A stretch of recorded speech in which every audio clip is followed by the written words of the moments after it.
And joining us to put India's diplomatic offensive in its proper context for you, the viewers, is Mr. Tanjay Bhattacharya.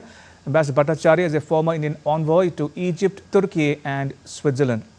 Ambassador Bhattacharya, welcome to DD India News Up. Now, what's the central message that India is trying to get across? Well, the first task that we had after the horrific Pahalgam terror attack was to have a convincing retaliation, which would act not just as retaliation, but also deterrence. And I think we did a splendid job in that. The strategic decision that was taken by the political leadership and the military actions that went out made sure that that was effective.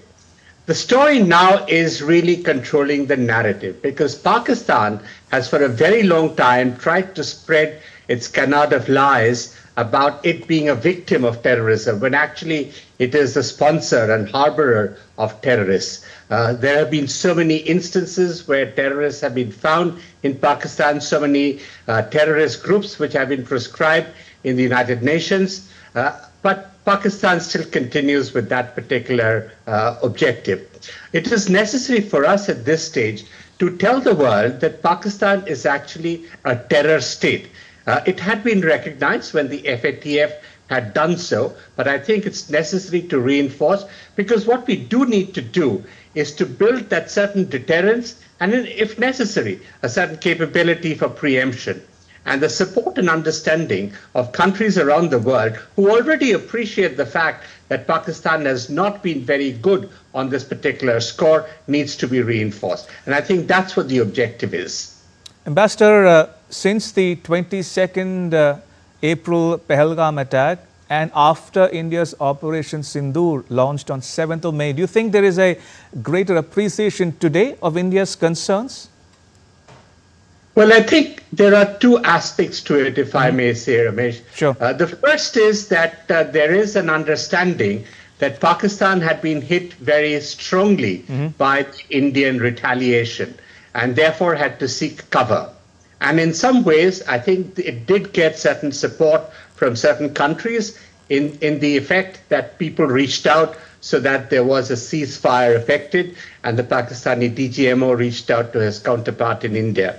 But I think the bigger story is that there has to be understanding that India will no longer take it in the same manner. In other words, as the Prime Minister has himself said, that every attack of terror on us will be seen as an act of war. In other words, what we do mean to say is that the retaliation will be even higher in nature and in terms of its intensity.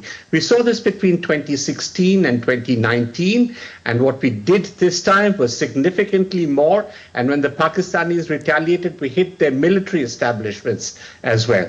And I think this message has to go home, and the international community needs to urge Pakistan that it has to behave like a responsible state.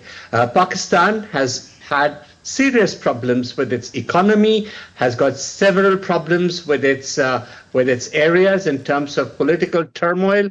It needs to address its issues rather than continue with this mindless search for terrorism as its refuge. So it needs to take corrective action. And I think the international community needs to lean on them to do that. Indeed. And for the benefit of viewers joining us from around the world, Ambassador, let me remind them and paraphrase what you said just now, that India's patience is not inexhaustible, number one. And number two, India will treat all future terrorist attacks on its soil as an act of war and accordingly retaliate. Now, talking about communication, Ambassador Bhattacharya, talk to us a bit about the importance of communication during a conflict. With the benefit of hindsight, what lessons does Operation Sindhur offer for India in terms of real-time crisis communication, perception, and also information warfare? There are two modalities that need to be adopted in your strategic communication.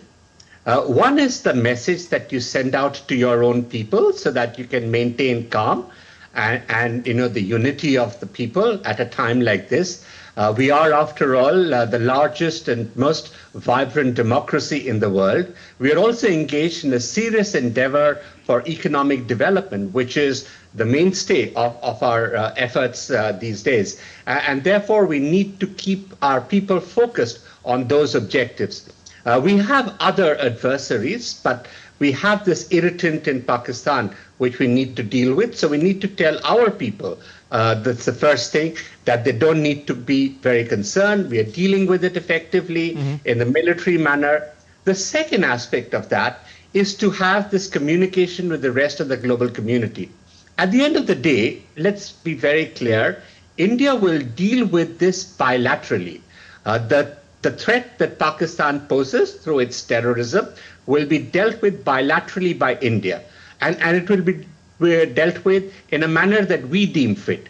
But at the same time, because we are a responsible member of the Committee of Nations, we will also engage the rest of the world so that there can be some sense brought into Pakistan. There is another aspect of it, which is not part of the strategic communication, but which is the policy making. And the policy making actually happens in an absolutely separate chamber, which is devoid of this chatter of the communication exercise. But in some ways, it will influence the communication.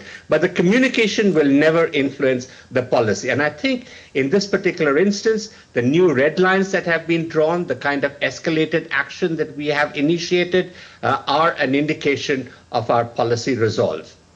And finally, Ambassador Bhattacharya, do you see a role for the Indian diaspora in sensitizing foreign governments to the challenges that India faces? You know, there are different aspects of communication and different medium that are available today. Right. There tends to be a certain social media content, which tends to be more emotional and sometimes very, very loud. And I think it is necessary to have some sort of balance that comes out in that. I am, for one, not one who would propagate or wish to advance a very emotional outburst in any form of media or any form of communication, because that usually has very short life and it does not influence policy as much. I think our strategic objective should be to influence policy. And in that particular extent, as we have seen, our diaspora in various countries across the world have been extremely strong allies in working with policymakers and opinion makers and making sure that our economic agenda has advanced. And at a time like this, when we have the irritant in Pakistan continuing to wage its terrorist agenda, the diaspora can play a role. But I think it should not be in the expression in media, but it should be more in terms of how it influences opinion makers and policy makers in the respective countries where they are located. Ambassador Bhattacharya, thank you. Ambassador Bhattacharya joined there and sharing your perspectives with our viewers at home and abroad. Thank you. Much appreciated.